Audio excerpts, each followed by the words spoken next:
chamacos, yo pensaba en Batman Azteca, o sea, mi cerebro sabía que estaban pensando en Batman Azteca, pero de mi boca salía Batman Ninja, no sé por qué. Pero bueno, ahora sí, por fin hablaremos de Batman Azteca. Vamos a darle.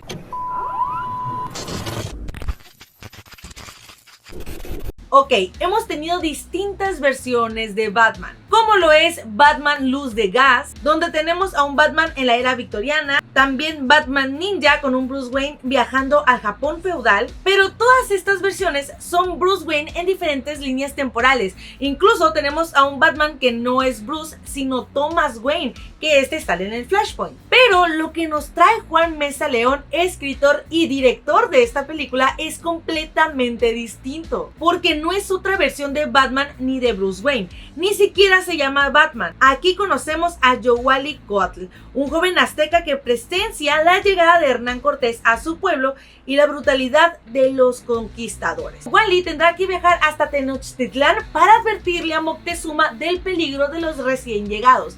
Y advertencia rápida, este video va a ser con spoilers. Ya, chamacos, ya pasó más de una semana del estreno, así que aquí les hablaré con confianza. Obviamente la base de su historia de origen no cambia. La pérdida del padre frente a sus ojos, la venganza como motor y la búsqueda de justicia. Ese es el corazón de todo Batman y eso no va a cambiar en esta película. Lo interesante es cómo esa motivación se entrelaza con la cosmovisión prehispánica. Obviamente aquí vamos a ver deidades y Wally termina inspirándose en el dios murciélago de su pueblo, Sinacán, lo que le va a dar una identidad distinta. Es curioso porque él mismo es escéptico con este dios tras la muerte de sus papás, porque es como que ellos creían fielmente en él y pues...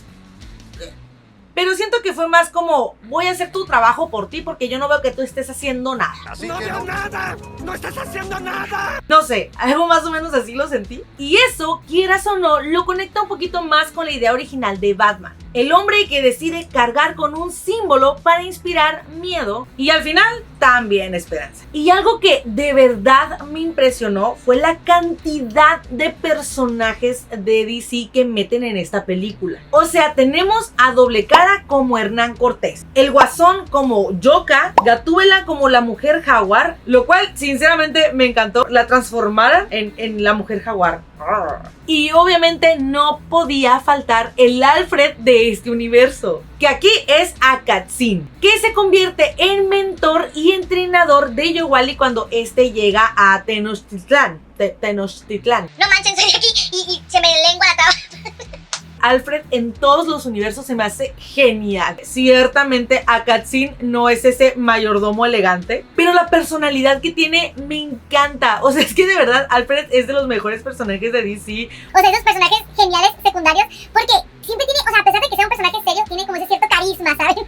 Pero Akatzin no tiene nada que ver a cómo es Alfred, pero sí toma ese papel porque es el sirviente que cuida la casa de Wally y su familia en la gran ciudad de Tenochtitlán. Y ahorita hablaremos un poquito más de todos estos personajes, pero quiero comenzar hablando con un personaje que me hizo ruido. Y este fue Poison Ivy. Y es que no es la villana que conocemos, o sea, no es, ni es antiheroína, ni es villana, más bien es como una guía espiritual. Debo decir que en sí el personaje me encantó y su diseño es hermoso. Imposible un diseño de Poison Ivy que no sea maravilloso. Y me encanta este personaje, solo que sea Poison Ivy es como extraño, ¿saben? Y sí queda con esta estética del México prehispánico, porque pues como una guía espiritual, natural, ¿saben? Sí queda con la estética. Y hablando de toda esta estética y de esta era prehispánica de México, debo decir que esta cosmovisión de la historia me gustó muchísimo. No es la típica historia de la conquista desde la perspectiva de, pues,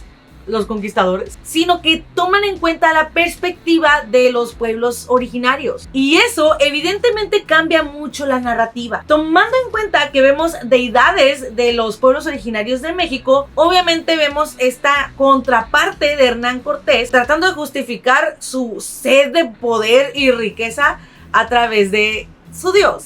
Y en esta cinta no maquillan absolutamente nada. Se puede ver la violencia, el saqueo y obviamente el choque de culturas, porque pues la película se llama Batman Azteca, Choque de Imperios. Que miren, honestamente yo no me quiero meter tanto en la historia, quiero hablarles más de lo que fue la película, porque al final sí se basaron en estos hechos históricos, pero es una película que mezcla hechos históricos con ficción, que obviamente igual se tiene que mencionar, porque sí podemos ver ese contraste de espiritualidad indígena con la brutalidad conquistadora. Y a decir verdad, eso le da una fuerza especial a la película. Y algo que de verdad se agradece es que no todo gira en torno a Yowali, el protagonista. Hernán Cortés y Yoka se llevan mucho del peso narrativo. A ver, Cortés como villano impone mucho, aunque sí admito que su transformación a doble cara fue como muy X, como un arañazo y ya soy doble cara y se me desfiguró la mitad del rostro. Es como Le faltó, la verdad. pero como villano, o sea, funcionó muy bien. Aunque Yoka en cambio se me hizo brillante. De hecho, debo decir que este fue el personaje mejor construido en esta película. O sea, vemos todo su desarrollo para convertirse en Yoka. Era un sacerdote y era leal a su pueblo, y él pensaba que está haciendo lo correcto al principio porque vemos que representa a esta deidad, que bueno, luego vemos que lo engaña, pero vemos cómo todo esto lo va descomponiendo hasta convertirlo en este guasón desquiciado. Porque, o sea, no manchen su familia, o sea, fue como que... Porque ellos lo amaban y confiaban en él y él solo, pues, se desquició. En serio, fue el mejor personaje de esta película. Ahora, la mujer jaguar me encantó. Se me hizo literalmente Selina Kyle, ¿saben? Sí es muy Selina Kyle y sí es muy Gatúbela. Sí siento que me faltó un poquito más de introducción del personaje. La metieron muy de golpe, o sea, de la nada apareció. Pero su personaje estuvo genial. Neta que si le hubieran añadido unos minutitos más al desarrollo y las motivaciones de mujer jaguar, hubiera estado increíble. Cambiaron lo que tenían que cambiar, adaptaron lo que tenían que adaptar y dejaron igual lo que tenían que dejar igual. Ahora, el gran problema fue justamente el protagonista. Sinceramente, Yowali tenía todo para brillar. No era el Bruce Wayne, el magnate millonario guapísimo de París, sino que era el hijo del jefe de su pueblo. Y si lo piensan, su motor de venganza no solo se enfoca en su papá, sino en todo su pueblo, porque sí vio morir ante sus ojos a su padre, pero junto a él todo el pueblo del cual él iba a hacerse cargo en su momento. El pueblo donde creció, las personas que él estimaba, o sea, se llevaron todo, o sea, ellos terminaron con todo. Esto iba mucho más allá de solo su papá. Y siento que se enfocaron más en construir a Batman que a Batman junto con Yowali, pues. Que digo, también es consecuencia de todos los personajes que quisieron meter en esta película, que no permitió que pudieran construir de manera mucho más completa cada personaje. Y aquí se llevaron de corbata, pues, al protagonista. Que al final sí hicieron un buen Batman, pero creo que lo hubieran podido hacer muchísimo mejor. Y es que, a ver, originalmente la idea de esta película no era una película, sino una serie animada. Y el tener que comprimir el tiempo de todos los episodios en solo 1 hora y media, pues sí les afectó y sí se notó. Y todos estos problemas del personaje, sinceramente, es la falta de tiempo. Pero uno de los puntos más débiles de la película fue la animación. Sinceramente, al inicio es súper plana. O sea, de verdad, no tenía casi texturas, los movimientos eran muy extraños. Pero lo chistoso es que conforme va avanzando la película, la animación va mejorando muchísimo, hasta llegar a la pelea final. Se supernota que todo el presupuesto se fue a ese momento. No tengo pruebas, pero tampoco tengo dudas. Literalmente la animación va haciendo esto durante la película.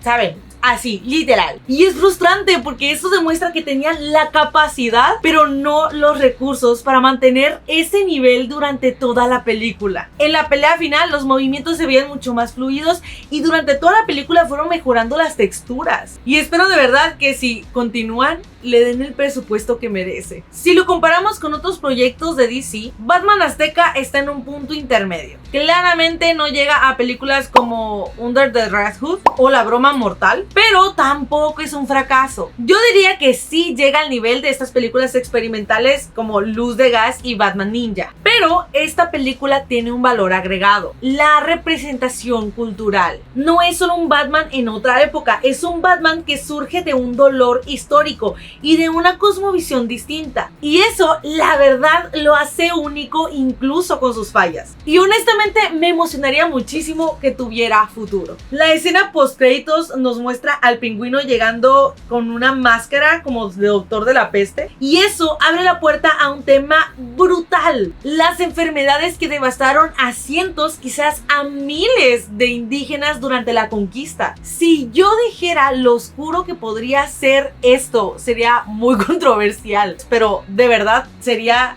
uff, nomás imagínenselo. En conclusión, Batman Azteca no es perfecta, tiene sus fallas clarísimas en animación, en el desarrollo de algunos personajes incluyendo al protagonista, pero el riesgo que tomaron la hace valiosa porque vemos un pedazo de nuestra historia a través de un personaje tan icónico como lo es Batman, y eso abre las puertas a que veamos más de este tipo de propuestas. Y seamos sinceros, yo no puedo ser imparcial en esto. Como mexicana yo disfruté muchísimo ver esta película y decir, tenemos un Batman mexicano, o sea, me encanta.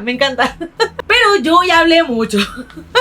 Es su turno de dejarme aquí abajito en los comentarios si ya vieron la película, si la fueron a ver al cine y si ustedes piensan que en una secuela podrían desarrollar mejor a Joe Wally. Los estaré leyendo. Pero bueno, chicos, ya saben, aquí les dejo mis redes sociales también abajo en la descripción, y si les gustó el video no olviden dejar su like, comentar, compartir, y si no estás suscrito al canal, mira, es muy fácil. Suscríbete acá abajo donde dice suscribirse, prende la campanita que te aparece a un lado para que no te pierdas los próximos visto en pantalla. ¡Mua!